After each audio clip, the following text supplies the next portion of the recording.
Swedia umumkan pandemi berakhir dengan menghentikan pembatasan dan pengujian skala luas COVID-19, bahkan di antara orang-orang yang menunjukkan gejala infeksi.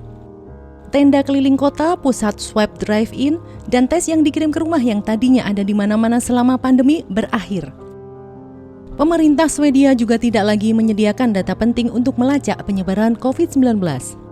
Pada Rabu, 9 Februari 2022, Swedia juga membatalkan pada tengah malam batasannya tentang berapa banyak orang yang boleh berkumpul di acara atau di restoran, sertifikat vaksin tidak lagi diperlukan, dan pengurangan jam operasional telah dibatalkan untuk bar dan restoran.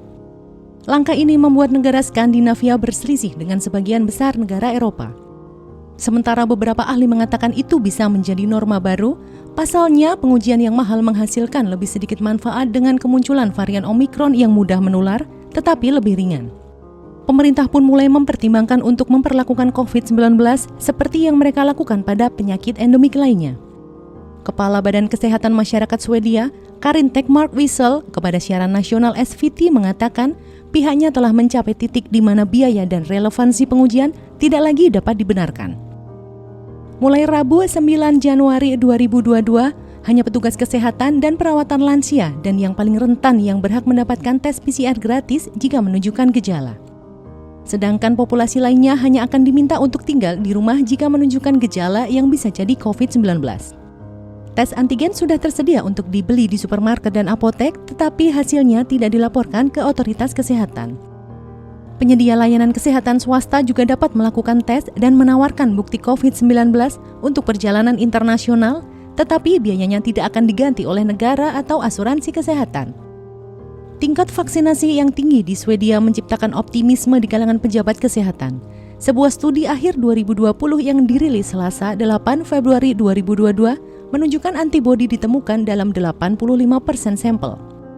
Bharat Pankania, dosen klinis senior di University of Exeter Medical School di Inggris, mengatakan bahwa dengan persentase besar orang yang divaksinasi, populasi yang terinformasi, terdidik, dan berpengetahuan dapat dipercaya untuk mengisolasi jika mereka menunjukkan gejala tanpa perlu pengujian grosir yang tidak akan menghasilkan uang. Pada 2021, wilayah Stockholm saja menghabiskan setara dengan lebih dari 320 juta dolar AS atau 4,5 triliun rupiah untuk tes PCR, uang yang menurut pemerintah dapat dihabiskan dengan lebih baik di tempat lain.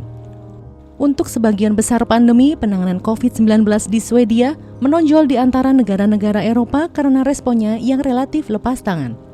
Negara ini tidak pernah mengunci atau menutup bisnis, sebagian besar mengandalkan tanggung jawab individu untuk mengendalikan infeksi.